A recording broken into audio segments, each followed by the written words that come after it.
There's a new Barbie movie that's just come out. Have you heard of the Barbie movie? Maybe you'd like to see some of your favorite celebs as Barbie dolls. Here we go. I don't know if you recognize any faces.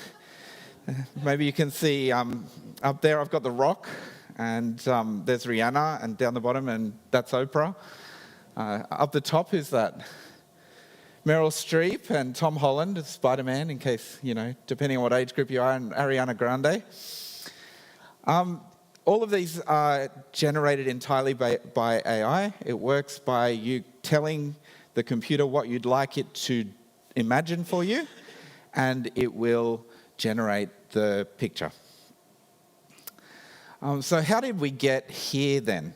Well, as I said, I've been watching AI kind of develop over the last 20 years or so. I think maybe the first engagement that, for many of us, that we had with AI was back in 1997 when a computer first beat the world chess champion. Do you remember that? It was Deep Blue.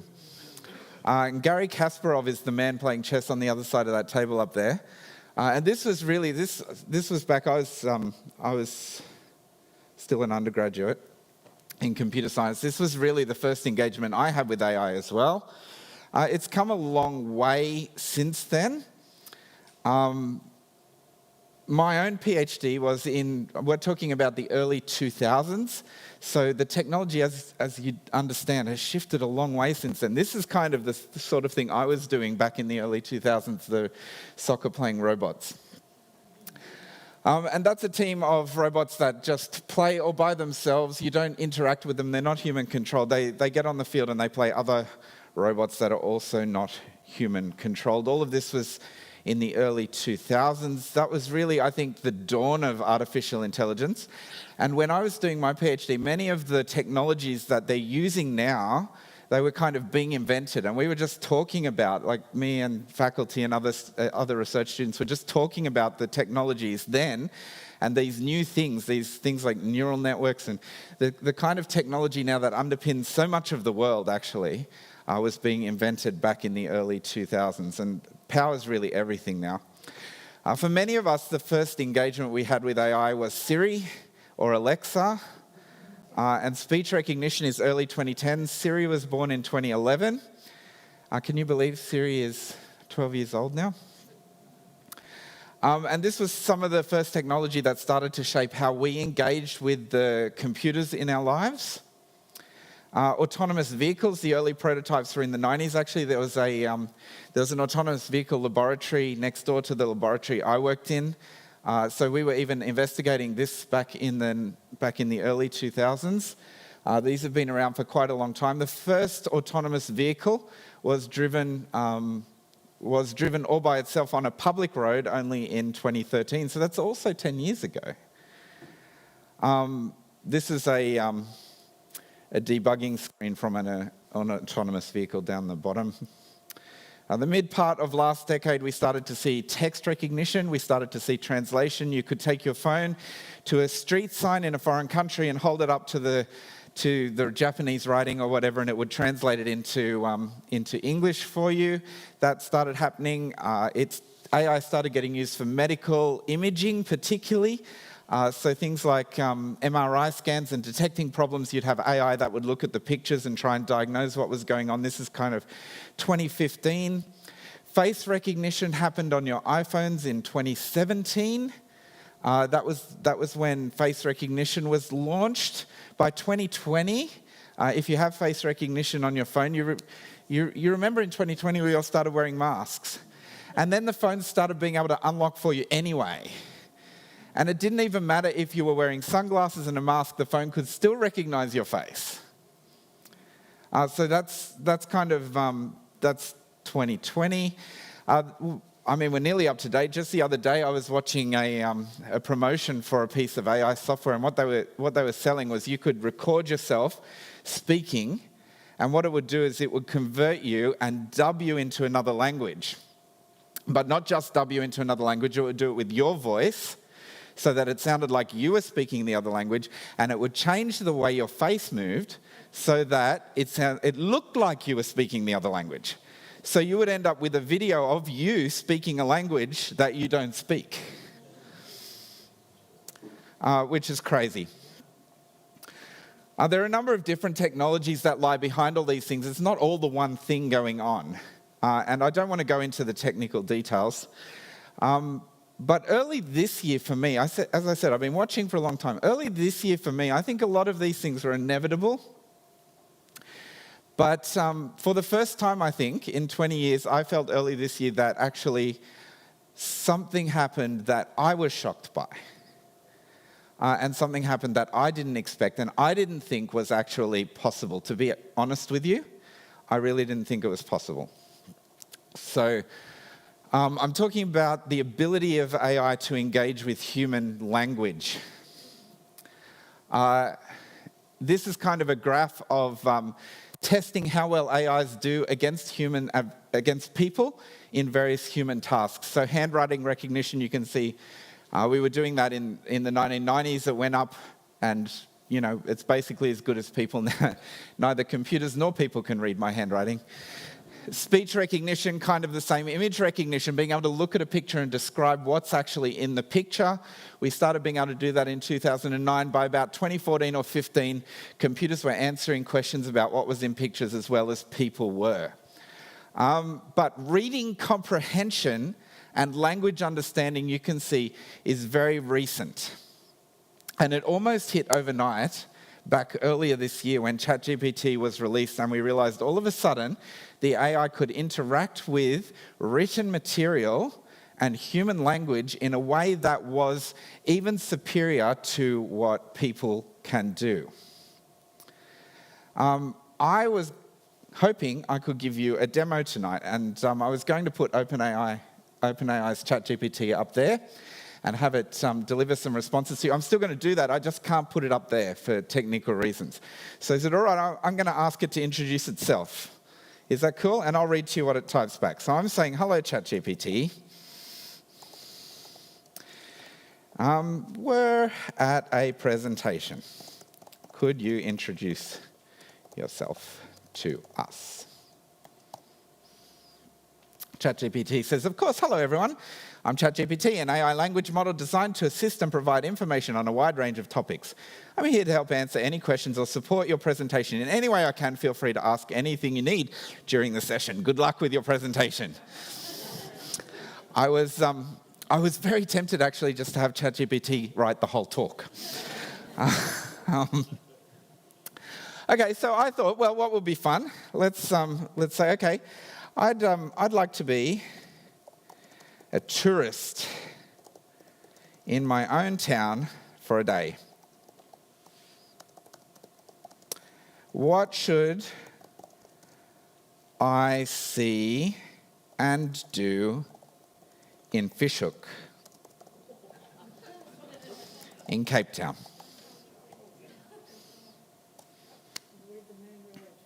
Sounds like a wonderful idea. If you want to explore Fishhook in Cape Town as a tourist, here are some suggestions for things to see and do. It's given me 7. It suggests Fishhook Beach. Start your day by visiting the beautiful Fishhook Beach, known for its sandy shores and calm waters. It's perfect for swimming, sunbathing, or taking a leisurely stroll around the coastline. Now, bear in mind, this is live. It's not prepared in any way, right? Jager's Walk. Take a walk along Jager's Walk, a scenic pathway. It's extensive, so I'm not going to read the whole thing. Fishhook Valley Museum, it suggests. Is there a museum? I didn't even know there was a museum. There you go. Elsie's Peak, Cork Bay, Scratch Patch, and Penguin Beach are its suggestions. Remember to check local events and activities, it suggests, as there might be festivals, markets, or other community events happening during your visit. Enjoy your day as a tourist in Fishhook and make the most of exploring the gems of your own town, it tells me. Lovely. Okay, I'm feeling nostalgic, though. Can you sing the virtues of Fishhook in the form of a sonnet? Do you know what a sonnet is? In Fishhook, where the azure waters blend, a coastal gem, a haven to explore, nostalgia waves its tale, where memories send an ode to beauty etched forevermore. Beneath the sun-kissed skies, the beach does call, with golden sands and tranquil gentle shore, where waves embrace the land in constant thrall and seagulls dance their cries and ocean's lore.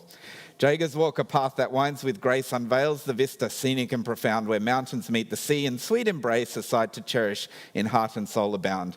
In Fishhook's charm our memories abide, a timeless joy where love and life collide. Okay, that's great. Don't applaud, it's a computer. Not everyone here speaks English well. Can we have it in Afrikaans? I can't read Afrikaans, though. This is going to be an issue. Does anyone want to volunteer to read a sonnet in Afrikaans? I'll give you the mic. Carl. Come on, Carl. This Carl would be your best choice. Oh, there's a mic. Yeah, okay. Okay. Oh, the spelling's terrible. No, I'm just joking. Okay. In Fishhook. Wow. In Fishhook. Can you hear this? Waar die blou waters meng, 'n kusjuweel, 'n oase om te verken. Nostalgie weef haar storie, waar herinneringe dring, 'n ode aan skoonheid in ewigheid vasgepen. Onder die son kussende lig roep die strand ons aan. Met goue sand 'n rustige, sagte kus, waar branders die land in ewige omhelsing baan. En seekatte dans, al roep 'n oseaan nie rus. Jagers se stap, 'n pad wat met elegansie kronkel, ontsluit die uitsig, skilderagtig en diep, waar berge die see omarm, in soete sonderlinge, 'n skouspel om te koester, die hart en siel wat inskryf. In Fishhook se charme bly ons herinneringe, 'n tydlose vreugde waar liefde en lewe saam swing. There you go. A little while ago, The Economist ran an article about ChatGPT and led with the line, I love it, ChatGPT is a marvel of multilingualism. It may make things up, but it does so fluently in more than 50 languages. Yeah, we're starting to see ChatGPT take on applications that is quite serious in the real world. This is a true news report about a man from the US who decided he'd rather use AI than hire a lawyer. And he used ChatGPT to prepare all the briefs for the case, the court submission documents, and everything he needed in order to prepare for a real court case that he was going through. He submitted it all, and he ended up winning the court case. You just feed it the legal code, and it knows the law. So yeah, as I said, it does amazing things. It can summarize books. It can write computer code. You know what I use it for? Sometimes I read in fields that are not my specialty, but just outside my specialty. And so when they use technical language, maybe I don't always have the background to know the technical language. And so I open up ChatGPT and I copy the paragraph in and I say, just explain this to me like I'm in high school. And it does that for me. Now I'm aware that I'm running out of time and I could go on. I won't go on. Let me go back to the image. Would you like to see some more image generation? Let's just close with these. So these are from a website called Midjourney. Unfortunately, you have to pay to use it. So I just stole some things from the free gallery that they use to advertise their services. But I mean, you get what's going on. This is some Korean boys and girls. So what you do with these is you enter text like that. That's the prompt. You give it that, and then it generates 4 possible images for you, and you can pick the one you like the most. Some Korean boys and girls play soccer together on a playground with Manchester City shirts, photorealistic style. Abstract minimalist print of a sax in masculine colours, soft hues. It's not just a sax though, right? There's something else in there. A salmon-coloured bear stands near London Bridge, raw photo. A flat vector logo, abstract 3D logo, teal, gold, fuchsia, orange on white transparent background. It's creative. It's using imagination. It's, well, not like you do.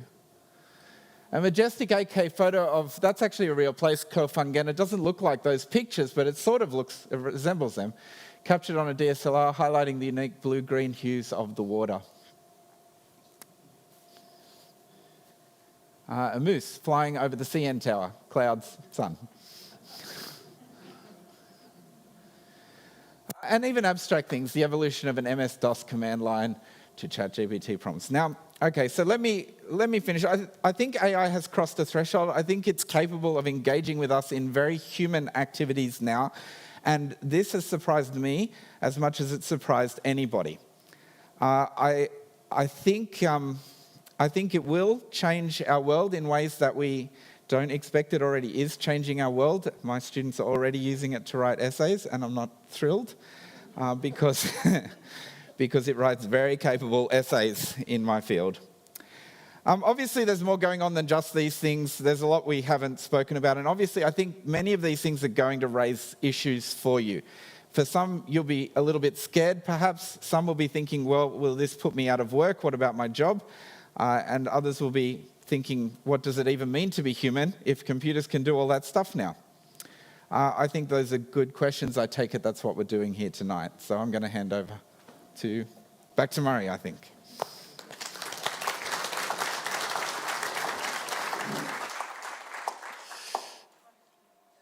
You got the headset mic. Nathan, would you mind handing your mic over to John? You can take that while we're doing the transition here. Just Nathan, maybe just one question to think about. I mean, do you know much about the controls that they're trying to put on AI? So there've been various letters written and senior people in the industry trying to encourage a bit of a slowdown. Do you know much about that? Will that actually make a difference? Well, I feel like we should ask our legal expert that question. And, Okay. You know, from my experience, telling people who are making money from a product to slow down doesn't very often actually make that happen. Yeah, So. sure. Yeah. Are you using it yourself as a lecturer? Do you use AI at all? I do, and we've actually, it's dominated college this year. The conversations around the faculty rooms and the conversations in the classroom have been about how do we use this well. Obviously, with our students, we want them to engage with things like this. It can make their lives better and it can help them. But we don't want them to use it to plagiarize or to hand in essays that it's written and they didn't write. So we're just thinking, and I don't think we have good answers, but I think we're thinking about the best way to go forward and the ways that we can use it to make us smarter and not more stupid. Okay. I'm going to hand straight over to Keith. He's going to talk more about where this is all headed. Thanks, Keith. Good evening, everybody. I'd like you to take your index finger like that, put it up, and please could you put it on your chin? Look around. AI's going to be a lot smarter than us. People are saying, it's on my chin. Just for reference, this is your chin, this is your cheek, okay? I'm a futurist, and I remember arriving at Heathrow once. I do a lot of travel, and there was a very big, burly immigration official. You know, you get two types, one that wants to be your best friend, and you feel like you're never going to get into the country because they talk about this and that, and you appreciate they're just doing their job in a soft, friendly way.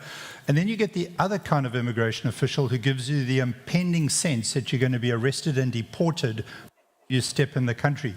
I had one of those gentlemen, big, burly guy, and I handed my immigration form that up until recently you used to have to complete at Heathrow. And under occupation, of course, I put futurist. And he took it without a word. He grunted, his brow started creasing, and I knew exactly what part of the form was causing this problem.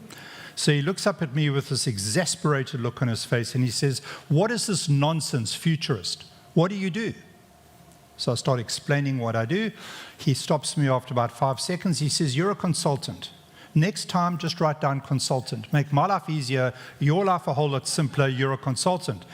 I thanked him for his insight, and I said, "But sir, if I write down consultant and you to do your job, and you ask me what do I consult on, I'm going to reply futures," and we're back to where we started. What does a futurist do? A futurist is simply somebody who intentionally builds capacity, and that's important. It's not some body of knowledge you get to and you lock away and say, "I've got it." You are learning every single day. Somebody who intentionally builds a capacity to see and understand the implications and meaning of change. And I want to suggest that if you're a leader in your business or organization, if you're somebody who takes on leadership responsibilities, given that definition, you're a futurist, because surely you're here tonight because you want to see and understand the implications and meaning of change. And AI is going to change everything. Sometimes as futurists, by looking back, it helps us to look forward. Churchill said, the further you look back, the further you can look forward. So let's go back to 1900 New York City. And unfortunately, I had some nice slides and videos prepared. That's not going to work, so you'll just have to use your imagination. So we go back to a street in New York City, 5th Avenue, 1900, a busy, busy street, but it's full of horse and buggies. And if you look very, very carefully in the picture that I would have shown you, you can see one vehicle, one car. And I often think to myself as I look at that very real picture, what must it have been like being the driver of that car? Well, it would have been a chauffeur for one. People said cars would never gain traction, partly because there were not enough chauffeurs. Because when cars were introduced, you had to have a chauffeur to drive you around. You didn't have the skill set. So that was one of the naysayers that said cars will never gain traction because there are not enough chauffeurs. But I often wonder what it must have been like being that driver. Then we fast forward to 1911, same street, and now you see a complete blend between cars and horse and carriage. And when I look at that image, I think to myself, what a confusing time it must have been to be alive. You can hear car horns, you can hear horse hooves. Who has right of way? What were the rules and regulations? We're going to hear from a legal expert just now. They would have to be completely rewritten as they are for our current context. But it must have been a very, very confusing time to be alive. And then we fast forward 3 years later to 1914, and we look at an image of that street, and now, if you look very carefully, you can see one horse and carriage. In 14 years, from the turn of the 20th century, we went from horse and carriage to automobiles, and everything changed. So when we look back, we understand that we've gone through massive disruption.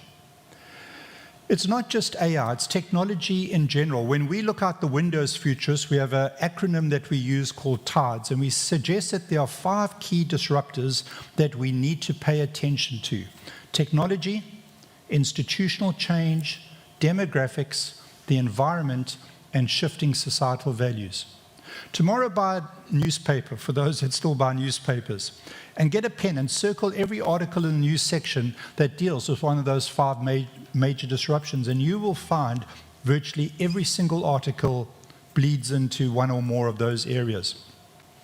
So when it comes to technology, AI is kind of front and center stage, rightly so, but there are lots of different technologies. They've just invented and using a fish off the coast of Spain to replace scuba divers to get ocean samples. In Tokyo, the robotic hotel, there are 2 of them with plans to open up another 10 shortly, and 80% of that hotel's functionality is performed by robots. I'm leaving for Tokyo on Saturday. I haven't had the courage to stay in one of those hotels yet because they get lousy reviews on TripAdvisor, but my time is coming. You go to 3 and 4D printing. NASA are invested in 4D printing. If we're going to colonize space, it will be because we can print or manufacture in space what we need to sustain life. You can't keep transporting it up there. And what they've discovered with 4D printing is that what you can do in zero gravity far outweighs the limitations of what you can do on planet Earth. You get to DNA editing and DNA mapping. The ability at a fetal level to have a scan, recognize that that fetus has a malfunction in their DNA string, and using CRISPR you can go and cut that part of the string out and remove it and take it off the table. Think about what that does for health insurance, for ethics, etc. So we are experiencing things that are going to change our life irrevocably. Just this week, reports from Siberia that a roundworm that has been embedded in the Siberian frost for 46,000 years was brought back to life. Not inconceivable that in the near future, if I'm going to China and I need to speak Chinese, I go to a clinic and they embed a chip in my brain that gives me instant access to the Chinese language. I can acquire knowledge that I haven't formally learned. Think about what that potentially could do for education. These are all technologies that are not science fiction, they're in the low foothills of application. None of what I've said is science fiction, and those are only some of them. So when we start thinking about the future, we've got to understand, much like if you were looking from the vantage point of 1900, the future is going to be unlike anything that we experience now. Now, that can cause fear or excitement. For me, it causes great excitement, but it means we've got to engage in it. And when I work with clients and individuals, and they ask me, well, how can I best prepare for this future that seems at one level so scary, but so different, the kind of future that your kids will grow up into, your grandkids will grow up into, I give a one-word answer: you need to be adaptable. Two marine biologists by the name of Gunnarsson and Holling looked at adaptive intelligence, and I love the framework because it comes out of evolutionary biology, it comes out of hardcore research, it's not just some makeup, it's applicable at a personal and collective level, and they suggest 4 things. The DNA of adaptive intelligence: embrace change and uncertainty, invite learning, activate difference, and give control. The bottom 2 I won't mention, but the top 2 are pertinent for us tonight. How do we leave here more intent on embracing change and uncertainty? We've got to let go of certainty and understand we are living in a paradoxical, ambiguous, uncertain world, and we need to learn how to be comfortable in that midst of that uncertainty. And how do we invite learning? How do we maintain learning throughout our entire lives? I have 3 mentors, all of them are in their mid-80s, and partly they're mentors because they are people that are passionate with learning. Let me wrap up. One of my favorite people was Abraham Lincoln, and in 1862 he gets up in front of the American Congress to address the nation. What was happening at that time? Because context is always important. Well, America was in civil war, had started the year before, the country was pulling itself apart, and at that stage it was going very badly for the Northern Territories. The second bit of contextual information that's important for what I want to share with you as to what Lincoln said was that in February of that year, his son Willie, who was 12 years old, died of typhoid fever. I can't think of anything more difficult as a parent than having to bury a child, and Lincoln never recovered from that. He and Mary had 4 children, only one made it to adulthood. So Lincoln gets up to address the nation with a backdrop of national catastrophe and personal tragedy. And he says words that are really relevant for us tonight as we think about the future and we think about AI, which will have a large influence in shaping of that future. Here's what Lincoln says: the dogmas of the quiet past are inadequate for the stormy present. The occasion is piled high with difficulty, but we rise to the occasion. As our situation is new, so we must think anew and act anew. We must disenthrall ourselves if we are to save our nation. What has got us to this point, folks, is insufficient to get us to where the future sits, and we want to get to that future. The occasion might be piled high with difficulty. This might terrify you. You might feel you don't have the skill sets for it. But you know what smart individuals do? They rise to the occasion, and they understand that it involves thinking differently and acting differently. And we've got to disenthrall. We've got to let go of the things that we hold on to with affection if they are no longer useful for the future that beckons. Imagine we had a crocodile feeding farm. We're standing across the bank and there are 2 rangers feeding all these crocodiles, throwing raw meat in. And one of the rangers turns to all of us on the bank and he says, "Folk, if any of you are brave enough or stupid enough to dive into this water, swim across through the crocodiles to that bank on my right-hand side, I'm prepared to give you R1 million." No sooner has he said that than there's a splash in the water, and to our absolute amazement, there's a guy swimming through the water. Well, he's practically walking on the water, but he's in the water and he's swimming through it, and he gets to the bank. And the ranger's stunned. No one's ever taken him up on that challenge. We cheer, we can't believe, we know we've witnessed something completely unique. We go around, we gather around him, we put a towel, he's shaking, he's in a bit of post-traumatic shock, and the ranger says, "I'm as good as my word, I'll do a transfer of that money to you, you'll have it in your account by tonight." And we can't believe it. That night, the swimmer and his wife are at the Safari Resort restaurant, and they're having a meal, and they're talking about this amazing day that has changed their lives forever. And halfway through the conversation, the swimmer, he turns to his wife and he says, "Honey, I've got a confession to make." He says, "I need you to know that I didn't dive, I was pushed." And she said, "I know, I pushed you." sometimes you've just got to get in there and swim. And with AI, as Nathan has demonstrated, it's fun. It's you can play with it. You can pretty much be amazed it does anything. One of the fun questions I asked AI was, what did Lincoln think of the internet? Give me a quote that Lincoln said something, and it gave me a quote. So it makes up stuff, but you can have play. It's going to get better and more sophisticated and smarter. It's going to come to dominate our lives, and it's going to change pretty much everything. Thank you.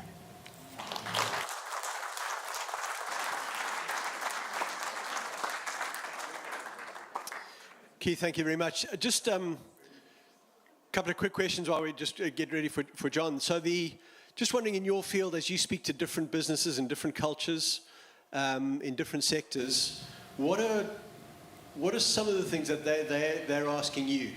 What are the things that they're most worried about?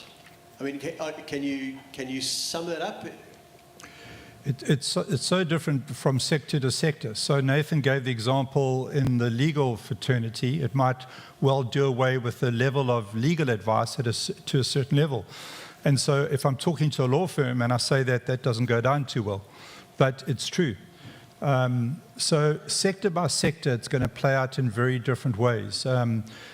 And I think your message needs to be tailored to that and an engagement with it, because as in any transformation, evolution or revolution that's happened in history, it's meant new jobs arrive, but we need to be willing to learn the skill sets, and it's going to do away with old jobs. And that's just part of what happens. And so as a parent, it becomes interesting how you advise your kids. What should they study? Should they study law? Should they study engineering? Should they be a doctor? Are those professions going to be around in 20 or 30 years' time? And in many cases, no. Not as they are understood and practiced today. There will be room for them, but the nature of how they practice will change completely. So I think in answer to your question, there can be no generic answer other than to say, from your perspective, your sector, look at what the implications are. A lot of what we do is help companies ask the right questions. So what are the questions that should be asked that aren't being asked? And if you can get to that, then you start to get onto the pathway. Look, it was so helpful to hear you say that we've kind of got to own this. It's happening. We've got to live in the moment and deal. But any tips as to how we could do that? If you're feeling overwhelmed, if you're kind of struggling with all this change, how do the people you know who deal with change the best, what are some of their attributes? What are the ways they deal with it? I think a lot of it starts with self-awareness. Some people are wired up to embrace change, and I guess you're asking for those that naturally aren't. So if you recognize that you're somebody who likes routine, likes predictability, likes certainty, understanding that is 50% of the battle. Then you can start playing with what can I do to make inroads to that. So take a different route to work every day, get dressed in a different way, change up some of your routines. Try and live a day where you just ask questions. Draw up a list of people you want to maybe go and have curiosity conversations with about something you know nothing about. In a sense, that's how we met. Yep. Read a book like Adam Grant's book, Think Again. He makes a point that very often, and this room is full of good thinkers, but often good thinkers don't make good rethinkers. And the world today is demanding that we rethink. So what does that look like? Catherine Schulz's book, she's a psychologist, as is Grant, is a wonderful book called Being Wrong. Where can I acknowledge I am wrong, not I was wrong? Easy to say I was wrong. So there are skill sets and very practical applications in everyday life that you can start to play with, experiment with, and just see how it turns out, all the while recognizing the base out of which you're working. Some people love change and they embrace it. For others, it's a very scary thought. Keith, are you worried about anything to do with AI? No, I'm very excited. I think, like in most things, as Nathan pointed out, there'll always be abuses and there's always a dark side, but name a technology that hasn't been there. People were as concerned with the introduction of the telephone as with the internet, as with cell phones that they are now. So nothing has really changed. And I think how it gets used, and so I think the good will far outweigh the negative applications, but it's like a coin. It will have two sides potentially. Yeah. Is your job under threat? In a sense, I think anyone that trades in information, your job might be under threat if you preach in a way that gets up and just shares information that I could have looked up and maybe got a better answer that through AI. So I think for educators, if they understand education as I'm the knowledgeable one, and I'm going to impart that to you, especially as they engage with the younger generation, they're in real risk. And so the focal point for a lot of AI is in the educational sector, where you've got younger people who are techno-literate and who naturally use it, often older educators who don't engage with it are threatened by it, and that's where the clash comes in. But certainly if I'm going around the world to just share on future trends or something, definitely under threat. My role is mainly sense-making. So understanding it enough to say to the client, how do we make sense of this? How do we get from here to there? And that's a little bit more of a sophisticated or nuanced kind of responsibility. I hope we've each got jobs in 10 years' time. John, over to you. Thanks. Very much. Can you hear me? Is that coming through? Perfect. So good evening. Very nice to be here. Mary, thank you very much for inviting me. I really appreciate it. And wow, those were two great presentations. Really, really good. It's lawyers are not often the most popular people in the room. And we're hearing about replacing lawyers, which I'll talk a bit more about just now. So I've got a bit of problems with my presentation, so I might have to look there a bit. It's on a different computer. But I think really to introduce myself, so for about 25 years, I've really focused on where law and technology meet. And it's a very interesting space. Not many lawyers love technology, and so it's been very interesting. It's been a really good journey, and essentially what I want to share with you tonight is that any technology can be used as a tool for good, and it can be used as a weapon for evil. And essentially what we need to do is make sure that they are used for good. And that's the essence of regulation. That's what we need. And based on that regulation, we can then have responsible use of these tools and these technologies that are coming. So it's very important, and I'll share with you the good news that there is a lot of regulation already. There are many countries who have taken a lot of steps already. And I do think that we are on the right path. It's going to be challenging, but I think we'll get there. So let me go to this section and really talk a little bit about how, we know it's going to bring enormous benefits to our lives. The benefits are definitely going to be significant. We've spoken a bit about them now. It is remarkable that ChatGPT, it gets 90% for the American bar exams in law. That's phenomenal. It's much cleverer than I am. And we have to work out a way, each of us, to leverage AI. And I'm a big believer in this, is that AI is not going to replace people, but people using AI will replace people who don't use it. So for example, I use ChatGPT every day. Clients ask me questions, and I need to answer the question.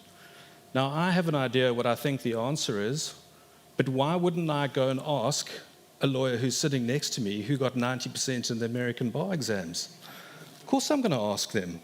I'm not necessarily going to agree with them, and I might have to go and check and research and be absolutely sure that what they're saying is correct.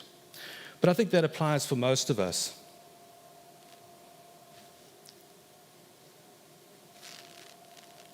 So I'm just getting used to the controls here.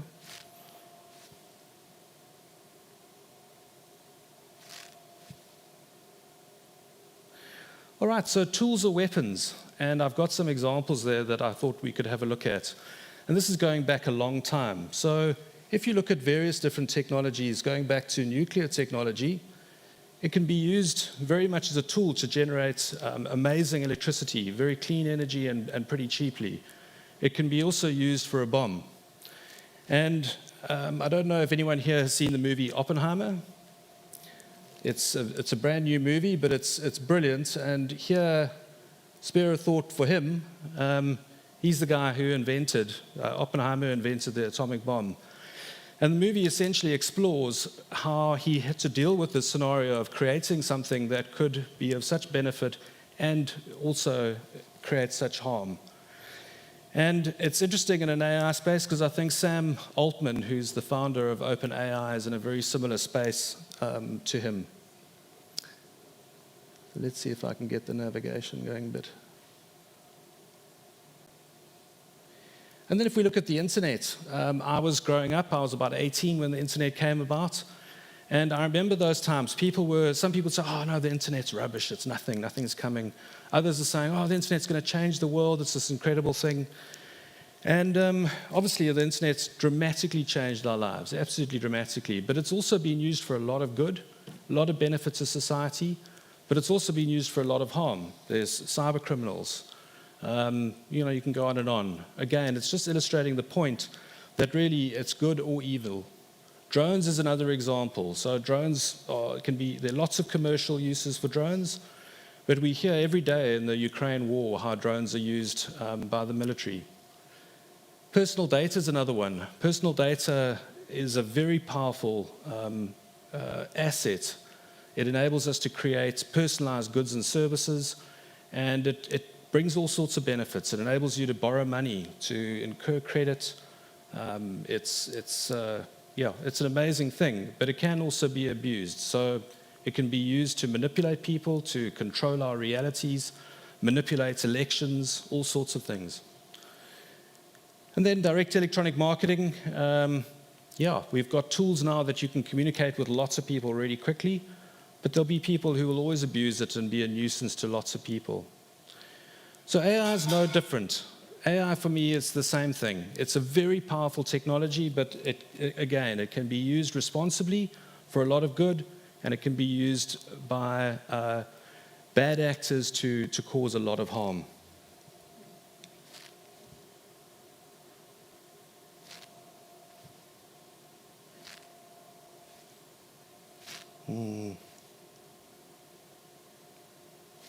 This is why I don't like PCs.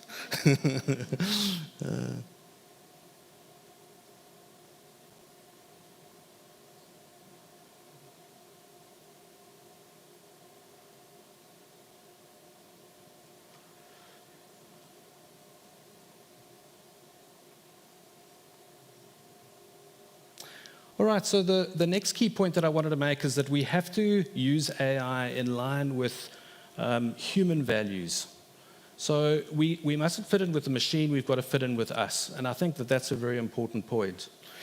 And then this quote I wanted to show you, which is really interesting. Murray alluded to it earlier, but a lot of people release this statement. So it's Safe AI released this statement. And I mean, that's a hell of a statement to make. You know, it's mitigating the risk of extinction. So you look at the statement, you think, jeepers, that's pretty scary. And then what was even more scarier for me is that you look then at the list of people who've signed it. And Sam Altman's there. He's the CEO and founder of OpenAI that brought us ChatGPT. It's Bill Gates. Some serious people there are warning. That's a really serious warning that we need to take cognizance of.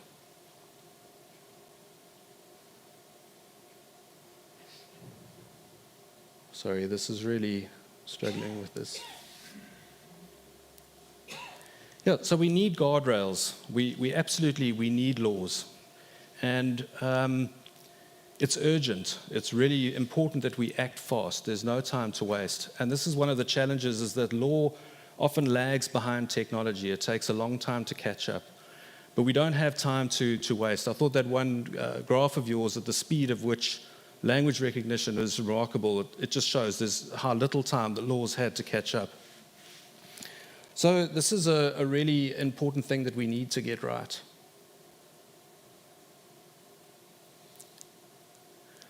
All right, so I'm going to go across to here, because the good news is that there are many countries that are making great strides already.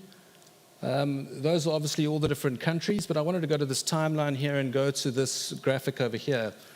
There's a lot of words there and a lot going on, but really that's showing you that in the UK and in the US and in the EU, there's already a lot of work that's being done to create the relevant regulation that's necessary. And I think particularly in the EU, they've made great strides in getting there. The key law that really applies is called the Artificial Intelligence Act, funny enough. A lot of people call it the EU AI Act. And that law is, it's about to be past the final hurdle and become law. So it's been in the making for about 3 years. And so you've got to commend Europe. They saw this coming and they took action early, and they've done a great thing. And in essence, let's go back. Yeah, so that's a bit of information about the law, but really this is what I wanted to show you. And this is not going to be a law lecture. But basically what it's done is it's classified AI into these different categories. So you've got unacceptable risk, and those are prohibited. It's basically AI systems that are social scoring, dark pattern AI, those types of things that it could cause a lot of harm, and that's prohibited. Then you do, after assessing it, the other one is a high risk, and you've got to do a conformity assessment. So it has to conform to certain requirements.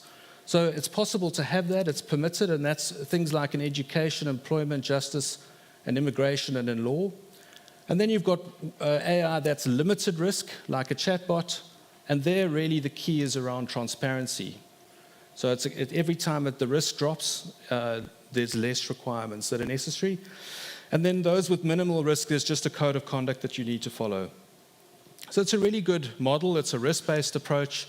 It's basically saying, let's determine what risks these different things pose to society, and then we put more and bigger guardrails for the higher risk ones.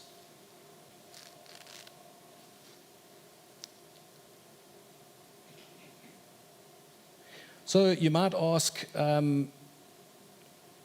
sure, that's going all over the place.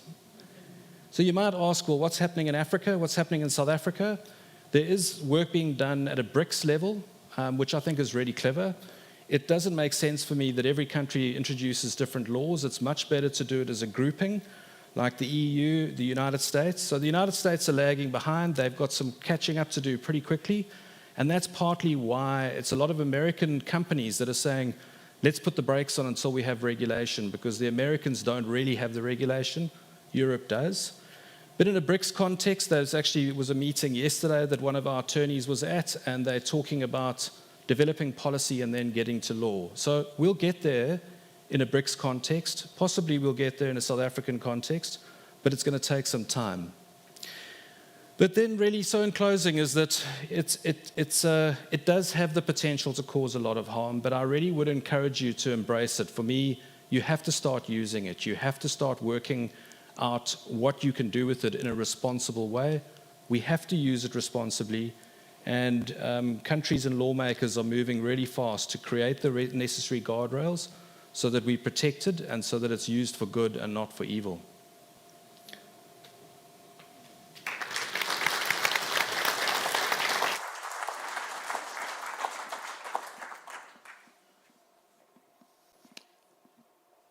We'll throw open to the floor for questions in a moment. John, does that mean that you say the South African legal response is kind of work in progress? What does that mean, though, for you day to day? I mean, what do you turn to when an AI-related case kind of comes up? How do you and your firm, how do you deal with it? Yeah, no, it's a great question. So we generally look to international developments when there's a vacuum in South Africa. But we work with organizations, and there are many organizations it's actually remarkable. The number of organizations that have phoned us and said, we are totally embracing AI, we are going full steam ahead, and we need you to help us to do it responsibly. We're almost overwhelmed by it. So essentially what we suggest is that they need 4 things. The first is they need education and awareness and learning. So people in the organization need to know more. They need a program or a how-to guide, which is something we're developing. They need governance software, that AI governance software that actually helps them govern it. And then they generally need some services. So we're really trying to help organizations use it responsibly, and that'll protect the public and humans, essentially, at the end of the day. And we believe it's a combination of that. And the other key thing with something like this is you have to look at it from a global perspective. You can't look at it just from a South African perspective. You have to look globally, and think globally. I mean, you touched on it at the start. It sounds like AI has made you and your practice actually a lot more efficient. Is that the case? I mean, are you finding that some of the more menial legal tasks can be performed really quickly, and it allows you to focus more time on that kind of 10% that a computer can't do? Is that right? Yeah, absolutely. So we've had sessions as a firm amongst us to talk about how you can use it. Different of the lawyers that have been experimenting their own have been teaching each other. We've talked about the risks, and there definitely are some risks about using ChatGPT. Like, for example, you've, let's say you have a list of, an email thread, and you copy the whole thread, put it into ChatGPT and say, create a summary of that conversation for me. If the real names are there, ChatGPT is going to use all those real names, and the input data can go into the training model. So you can be exposing people's privacy and all sorts of confidential commercial information. So you've got to be careful of what you do.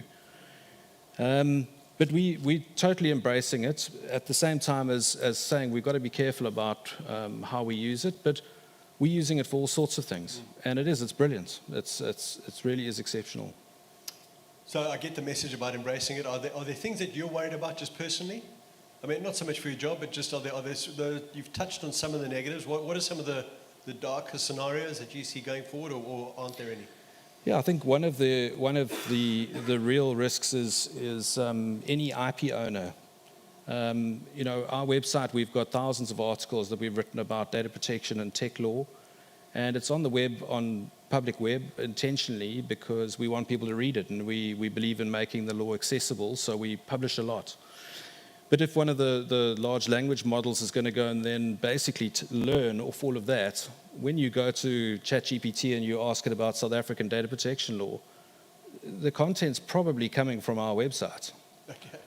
Now, I don't know if I'm that happy about it because I've worked really hard to produce that content. It's the same as a book. If you write a book and you put the book on the internet, it's a good chance that what the output will have been trained on your content. John, thanks very much. Is that other microphone somewhere? Grant, have you got the microphone there? The handheld? You got it? Okay, cool. Well, I'm going to take this to the...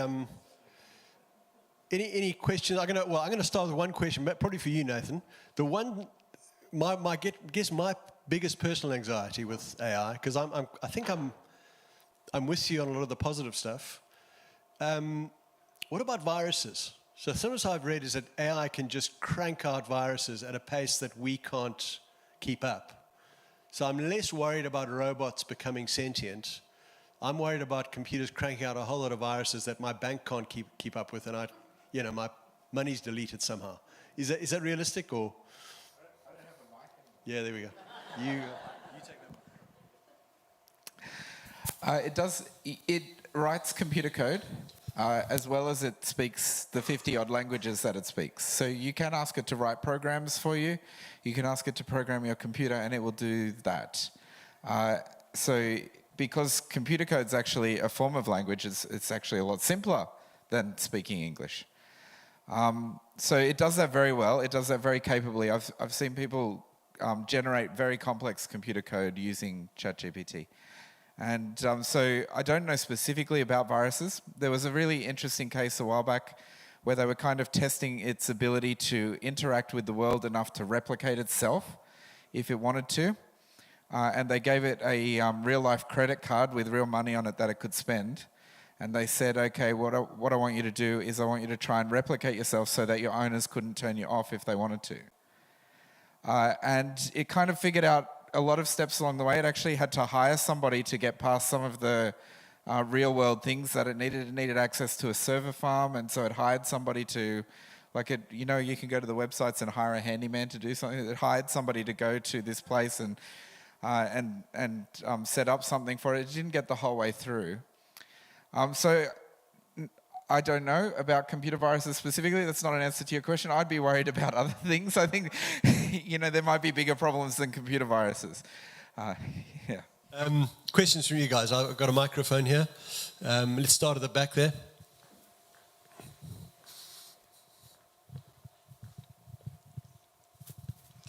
Hi, I'm not sure. I think this is probably for Nathan.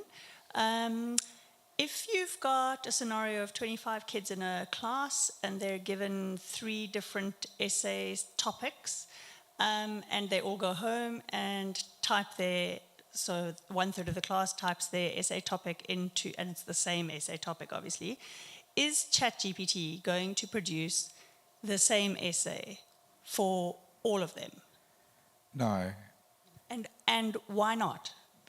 because it doesn't work like that. Okay. So this is a huge problem for us. Because I teach, for those that don't know me, I teach in a theological college. Most of our assessment is essay-based. And ChatGPT can write very competent essays on anything we might ask at undergraduate level. Try it out. When you go home, go find it, openai.com. Ask it something about the Bible. Say, I don't understand Romans chapter 1. Can you explain it to me? And then when it does that, say, I still don't understand. Explain it to me like I'm a 5-year-old. And you'll see that it gives perfectly good explanations. And it will not give the same thing twice. You can't detect what's AI written because it's just text. So this is a huge problem in education, and nobody has answers. I've been talking to people all over the world about it. Everybody knows that now we have to change the way we assess students and assess the way they're learning, but nobody has good answers to exactly how that's going to work. For the moment, I think ChatGPT is at a place where I can read something and I think, yes, that was probably ChatGPT, because it's got a way of talking about it. But I don't know how much longer that will be true for either. So I think it's certainly challenging us. We don't have good answers, though, at the moment. And no, it won't generate essays that are all the same for all of your different students. They'll be very different. They'll sound different. And, you could try it yourself. Ask it the same question twice. Can I just add to that? The United Nations every year put out a skills report, and the skills that they identified as most important for 2023 are things like curiosity, creativity, analytical ability, resilience and grit, and emotional intelligence. And so you start to see where the skills that are necessary to thrive into the future are going. They're not knowledge-based. It's a completely different approach. And so again, to back up this point and exactly what John said, if you're relying on being the dispenser of knowledge, of IP, you're under massive threat. You're going to need to shift, and that has massive implications for how we educate, what we educate on, and that. But those are the skill sets identified by the UN. If I can just add to that as well.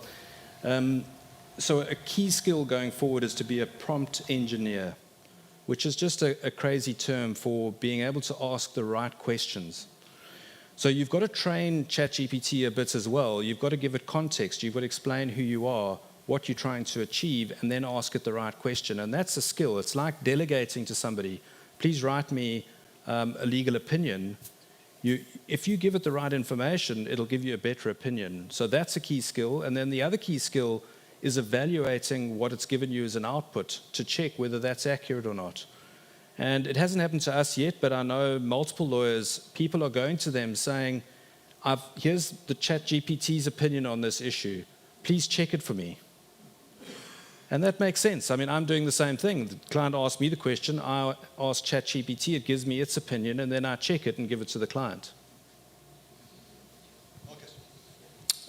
Thanks, guys. This is maybe a comment and a question for Nathan. Sorry to bully you.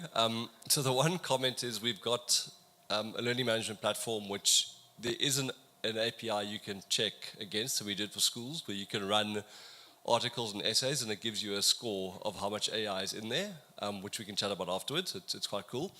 The question I had for you is when you get a bit closer and you read, why the creators are scared of this, it's not all the scenarios we're hearing about. At a fundamental level, there's this unease of not understanding the black box. Like there's a core root code where they don't actually understand what it does and how it does it. And I don't understand that. So I guess my question to you is that them not being sure of what it does next or how it computes, or what do they actually mean by that? Because in my brain, you wrote it, you understand everything about it. Which part are you scared of? You know what I mean? Where does it get out of control, I guess? Why are they scared of that? So, I mean, that's a massive question, and I'm just processing in my mind the best tack. At its heart, it works the same way your brain does, right? So actually what AI researchers started doing back in the 1990s was they figured out how neurons in brains transmit electrical signals to each other and send them on, and how those signals are reinforced, and then and how it kind of builds patterns so that your brain can process information. And they started studying that, and then they went, I wonder if we can replicate that inside a computer. And they started doing that. And in 1990, it was very small, and it wasn't being able to do very much. And now, computer technology has reached the point where we've got ChatGPT. So it is a little bit of a black box. It's not, you don't program in what ChatGPT does. Any more than when you have a baby, you don't program in how it's going to think, right? You teach it. And ChatGPT is taught in the same way a human is taught, not literally in the same way, but taught, okay? So ChatGPT is taught. And why it's so good at language is because it's read everything that's ever been written, and that's what it's learnt from, right? So it's a black box in a sense, but it's a black box in exactly the same way that your head is a black box to me. I don't know what you're going to do, but I still live with you, right? I can't reason for the decisions you make in your head either, but we still relate to each other and we still get on fine. So do you see what I mean? So just because you can't, there is nobody that will be able to predict. The people who program ChatGPT can't predict what it's going to do, right? But I can't predict what my children are going to do. So that's the kind of thing you want to be, that's the kind of analogy you want to be drawing. Thank you. I think what helped me understand this, because that's a great question, was the example with AlphaGo. So when AlphaGo took on the big supercomputer, Nathan referred to the very first sort of clash, AlphaGo was only programmed with the rules of chess. And then it taught itself how to play chess, and it kept iterating as it became more and more sophisticated after a few days of teaching itself. So it wasn't programmed with all the moves ever made, like the supercomputer. It taught itself from a very rudimentary level, this is open or general AI, to teach itself, and then it took on the supercomputer and wiped it clean. So that's I think, the understanding that helped me. So it's not about programming data and it's just got this mountain. It's this ability to generate off a rudimentary base and learn like your brain does.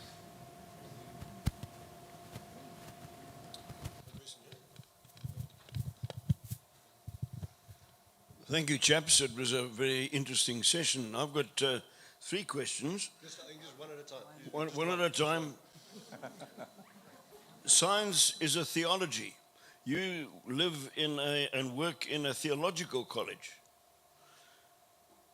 Does AI augment our knowledge of the Almighty? Do we understand the mind of God? That's the question. There's another one. I don't even know where to begin. I'll tell you what I know it can do for you. It can help you to understand the Bible better. It can, because it's read every commentary that's ever been written. I don't want to be too positive. You can't trust it completely. I'm really glad John was pointing out how much get it to do something for you and then go and check it, because it makes stuff up. And they call it hallucinating. But people make stuff up when they don't know too. So, can it help you know God better? It can help you know the Bible. It can help you to understand things better. I use it all the time to help me to understand concepts or technical words that I don't get. I just give it a paragraph and say, help me understand this, explain this to me. You can ask it for summaries. You could say, hey, could you give me a summary of the letter to the Romans? We're studying it in our Bible study at the moment. Is it going to help you understand God better directly? I don't think so, no. I think your engagement with God comes by the power of His Spirit, which is in you.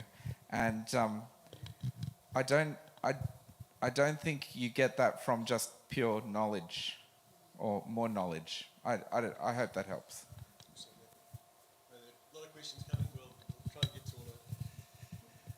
Thanks. Keith, I just wanted to ask you your opinion on education particularly. I've been involved in education for some time, and there was a major change from the sage on the stage in the classroom to the guide on the side, where you became a facilitator rather than because the internet knew far more than you did. What I would be interested in, because you've mentioned the kinds of attributes that will bring about success in the 21st century, or the next little while anyway. And many of them are things that one learns, I would argue, from an holistic approach to education, where we play games because they teach us certain social skills. So does drama. Music teaches us aesthetic skills, as does fine art and so on. We aren't just simply, and we're realizing more and more that human beings are not just numerate and what's the language one? Literate and numerate. That there are many other intelligences as well. A big problem in education has been whether to specialize on things that will give you the ticket to get into a particular course, by which most standards are you good at language, are you good at arithmetic, maths? I would argue that a more holistic approach to education would stand you in greater stead in the future, and therefore teaching character really becomes terribly important, no matter what you do. It worries me enormously that people who do not seem very stable to me, like Elon Musk, has so much power in the world, so much information at his disposal. The question, to summarize then, is where do you think education is going to go? Is it going to specialize, or is there room for the rounded man or woman? Yeah, it's such a big one. In our business, we are very our pro bono work is in the educational field, because I think it's the most critical of all the levers. It's going to determine the future. And so I've done quite a bit of work within South Africa within the educational sphere. My concerns are that very often the educators aren't learners. And that's a huge concern, because the world we living in demands learning. It demands rethinking. And when you got the guardians of education who are guarding their IP, guarding their methodology, it's a massive problem. The second challenge is, I think we've got to be willing to uproot the entire system, like we encourage businesses to reimagine themselves, and we've got the best opportunity since COVID or the pandemic to do that. Education has to do the same. We are locked into an archaic education system. Our metrics are wrong. Our methodologies are wrong. The information and how we're teaching are simply outdated. I'm not always confident it has the ability. It's asking you to I remember The Economist years ago in 2005 said that real innovation is not product and service. It's the ability to innovate your business model. And that's a challenge for a business, even more so for education. So I agree wholeheartedly with you. Our philosophy to leadership is you lead out of who you are. Therefore, who is the self that leads? Character outdoes all the other attributes when it comes to sound leadership. And I think that educators who understand how you've put it on character, on the holistic approach, obviously there's certain skills and fundamentals you need to learn and acquire that are developmentally appropriate along the way. But generally, it's not about cramming information. How many of us can remember our geography and matric?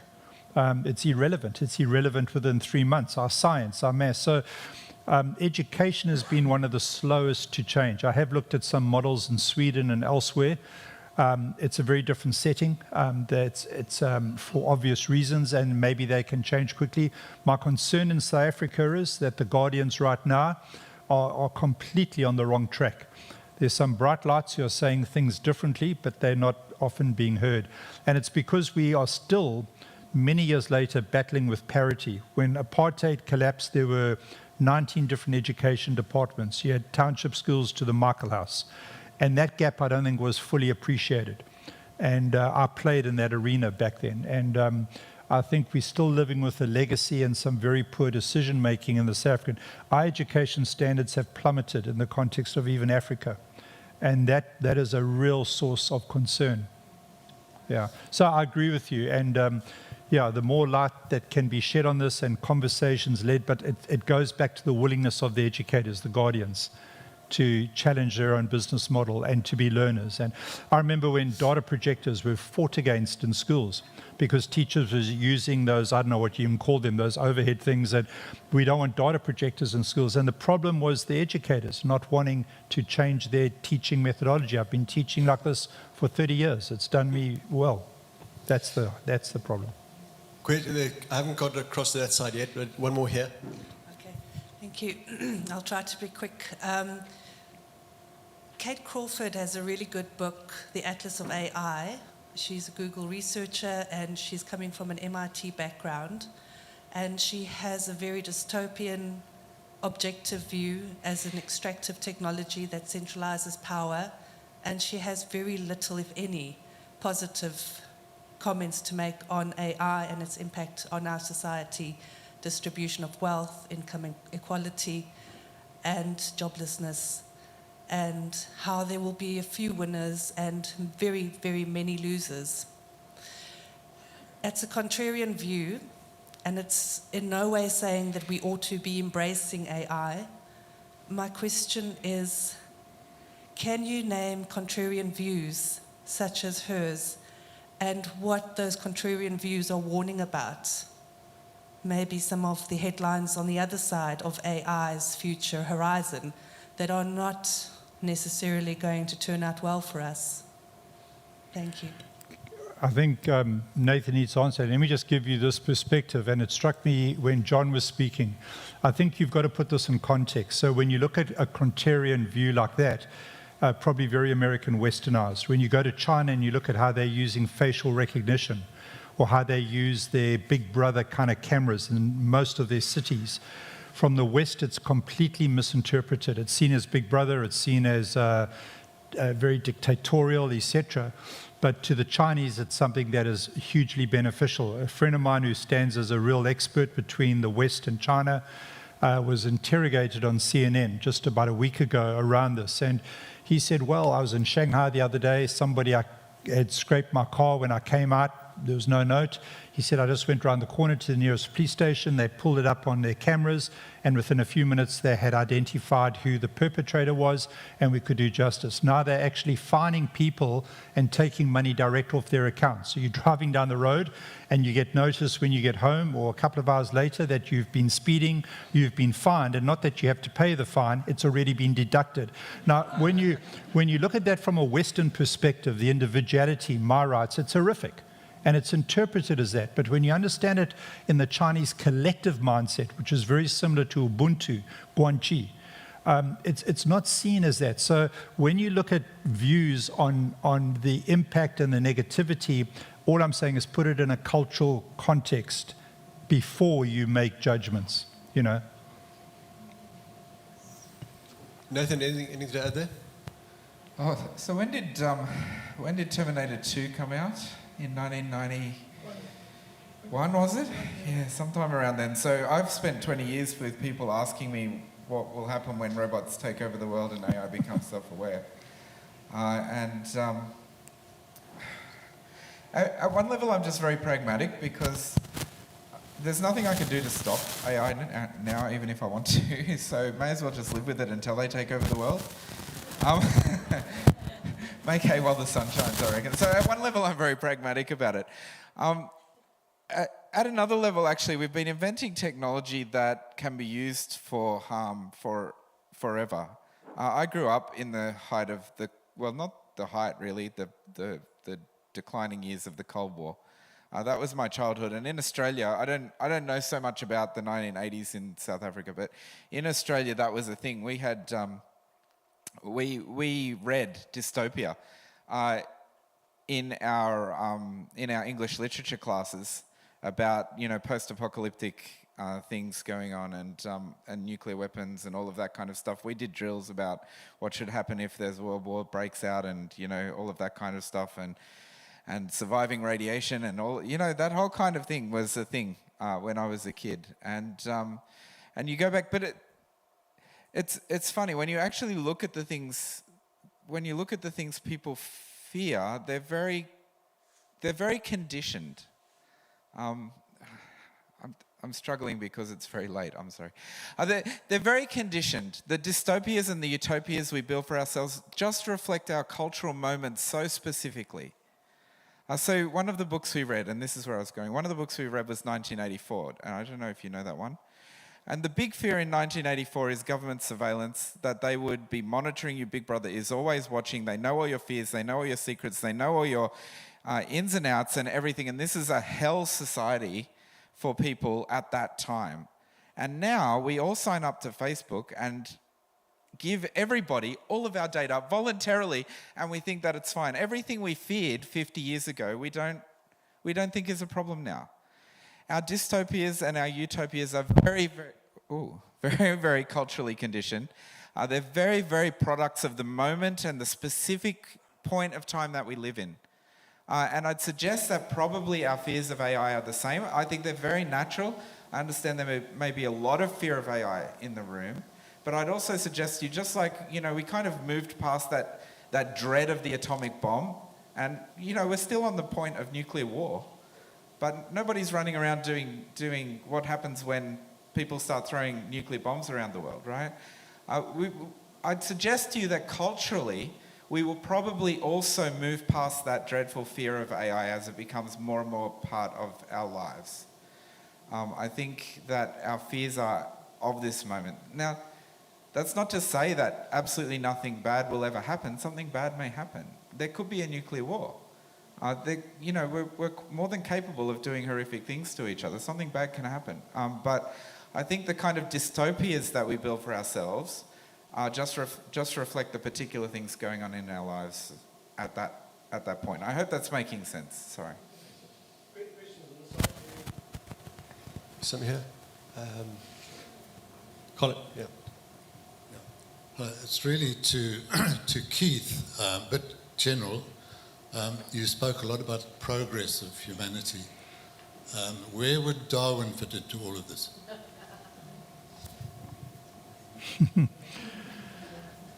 Well, Darwin is regarded in the scientific arena as one of the most significant contributors to our understanding of where we have come from and our species. So I'm very aware that from a religious point of view, or possibly from a theological point of view, there would be a schism between understanding that. And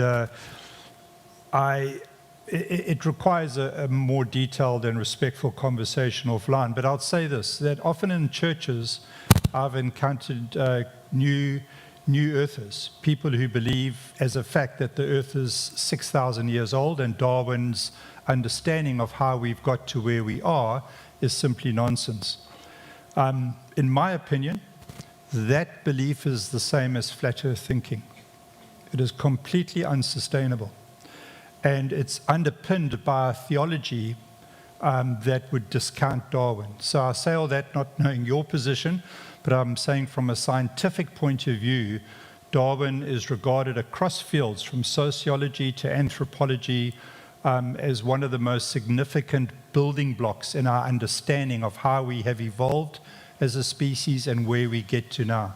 Can that live side by side with creationism? I believe it can, but I believe not in the rigid dichotomy that I've articulated.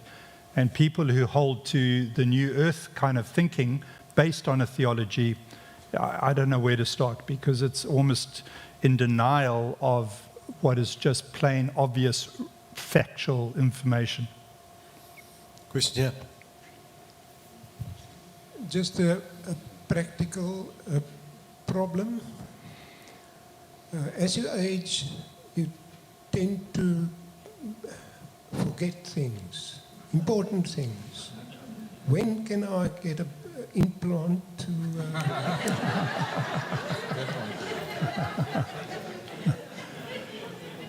Hang on there, it's coming.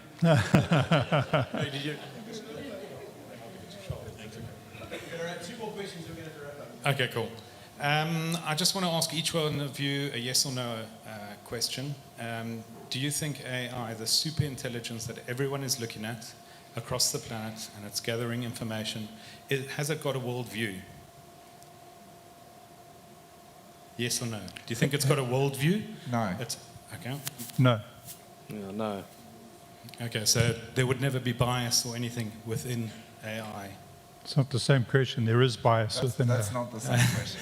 Okay, I'm one of those dystopian people that worry. I see the benefits of it. I've used it, but the consolidation of power and the centralization of power. I'm not afraid of AI or the super intelligence. It's the hands that it's in, and the controlling hands of the world. Who that really is the fear of it, and the manipulation of societies. Yes. When you start talking about these neuro implants into the brain and stuff like that, at what point it's a very contentious issue here, because a lot of it is life-saving, but a lot of it is not. And then you start talking about CRISPR cutting up the DNA of the human body. At what point does that interfere with the scriptural aspect of this? At what point have you changed the God particle in humanity?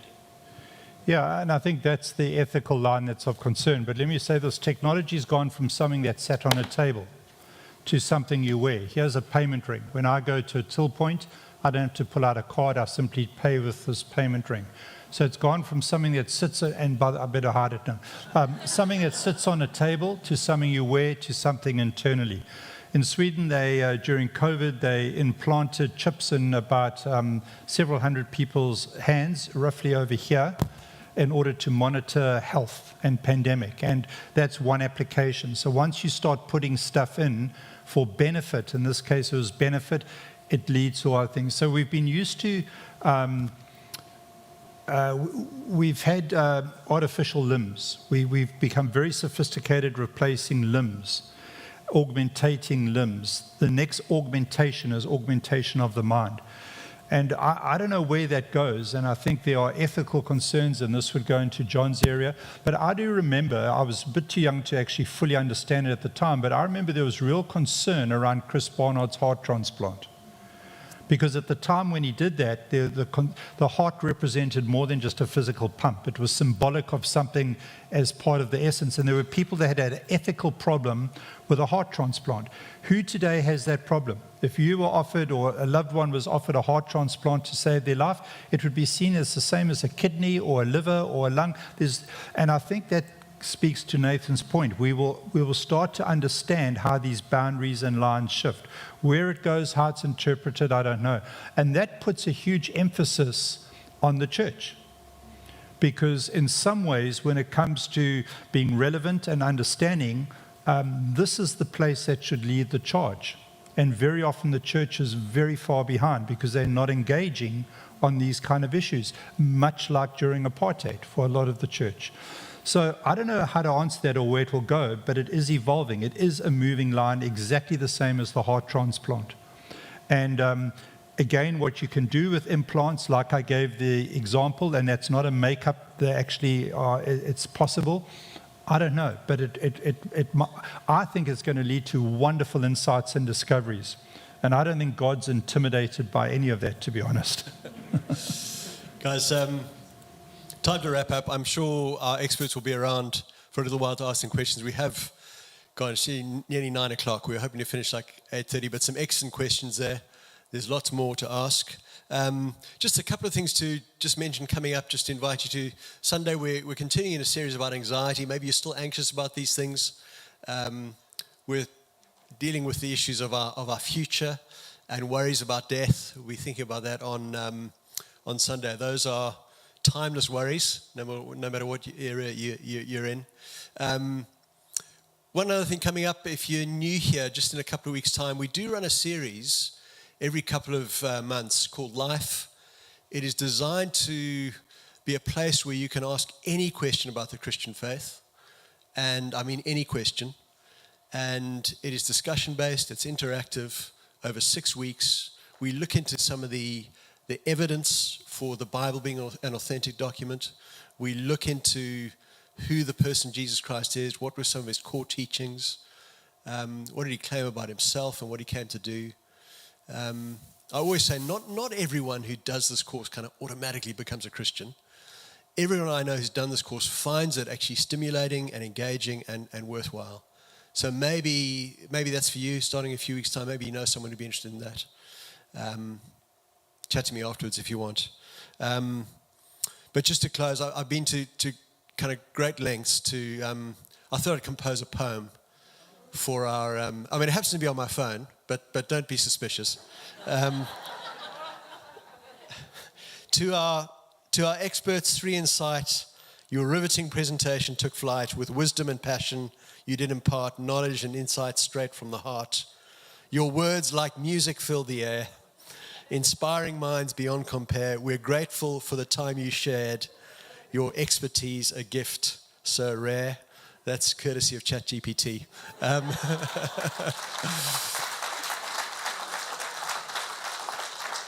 Guys, thank you so much for your time, for your input, for your presentation. Sorry about the tech glitches, but your presentations were excellent, really informative. Thank you so much. Let's give them a round of applause again.